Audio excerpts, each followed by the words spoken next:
गुलाम बादशाह सुंदरी कि आने वाली एपिसोड में हम आपको दिखाएंगे कि गुलाम किसी साये की तरह बादशाह के साथ रहता है, क्योंकि उसे अपनी जान से ज़्यादा बादशाह की जान अजीज़ होती है। जबकि बादशाह किसी दीवाने की तरह हर जगह मारा मारा फिरता है, सिर्फ और सिर्फ सुंदरी को ढूंढने के लिए। वो किसी भी तरह करके सुंदरी को ढूंढना चाहता है। उसका सुकून बर्बाद हो चुका होता है। वो हर वक्त पागल हो रहा होता है, हर जगह उसे सुंदरी ही सुंदरी नज़र आती है। लेकिन वो क्या जानता है कि सुंदरी उसी शहर चली गई है जहां वो जाने से इनकार कर रहा है। जैसे ही वो दोबारा से वहां पर जाता है तो उसे वो नाचने वाली की बजाय सुंदरी नजर आती है, और वो सुंदरी की कही हुई बात को जहन में लाता है कि दूसरों की बेटियों की इज्जत किया करो, चाहे वो नाचने वाली ही क्यों ना हो। तो बादशाह की नजरें झुक जाती हैं। तो उसे गुलाम समझाने की कोशिश करता है कि बादशाह संभल जाओ, प्लीज समझने की कोशिश करो, इलेक्शन बहुत करीब हैं और तुम्हारी हालत तो दिन ब दिन बिगड़ती चली जा रही है। तो बादशाह कहता है, मुझे गुलाम ऐसा ही लगता है जैसे वाकई में मैं आशिक हो चुका हूँ। मुझे हर तरफ वो लड़की याद आती है, बस मुझे उसे ढूंढना है, उसका नाम मालूम करना है।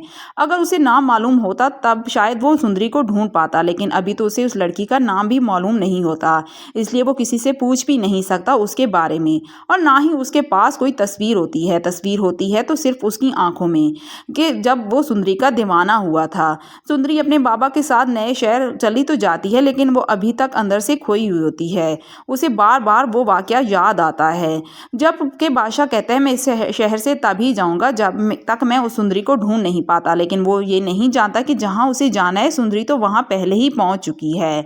बादशाह और ज्यादा पीने लग जाता है सुंदरी को भुलाने के लिए, लेकिन नहीं भुला पा रहा होता। उसकी आंखों में बहुत प्यास होती है। गुलाम सब समझ रहा होता है और आखिरकार वो अपने मुंह से इकरार भी कर लेता है कि मुझे बहुत बुरी तरह इश्क हो गया है उस लड़की से। गुलाम कैसे भी करके उस लड़की को ढूंढ कर लाओ।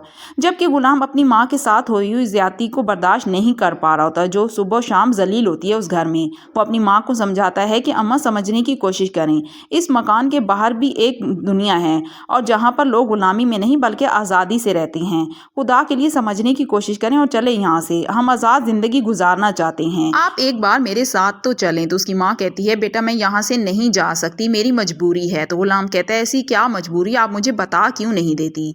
तो वो गुलाम को क्या बताए कि तुम ताऊ जी के बेटे हो, जिस हकीकत को उसने सारी जिंदगी छुपाया था अब वो उस पर कैसे अया कर दे। गुलाम परेशान होता है कि ताऊ जी भी उससे कहता है कि तुम हर वक्त बादशाह के साथ होते हो, फिर भी इसकी ये हालत है, मुझे तुमसे ये उम्मीद नहीं थी। तुम्हें बादशाह का ख्याल रखने के लिए कहा था, लेकिन तुम उसका ख्याल नहीं रख पा रहे। लेकिन वो क्या बताता कि बादशाह तो बुरी तरह इश्क में गिरफ्तार हो चुका है।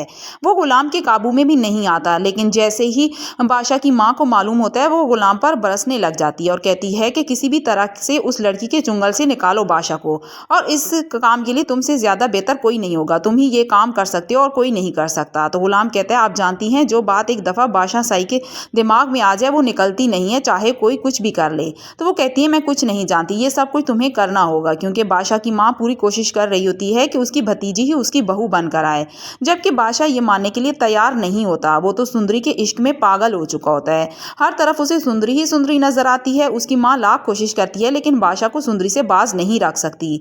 बादशाह दोबारा से सुंदरी को ढूंढने के लिए निकल जाता है और हर तरफ उसे सुंदरी ही सुंदरी नजर आती है। मजीद देखने के लिए हमारे चैनल को सब्सक्राइब और वीडियो को लाइक भी कर दीजिएगा। Thank you.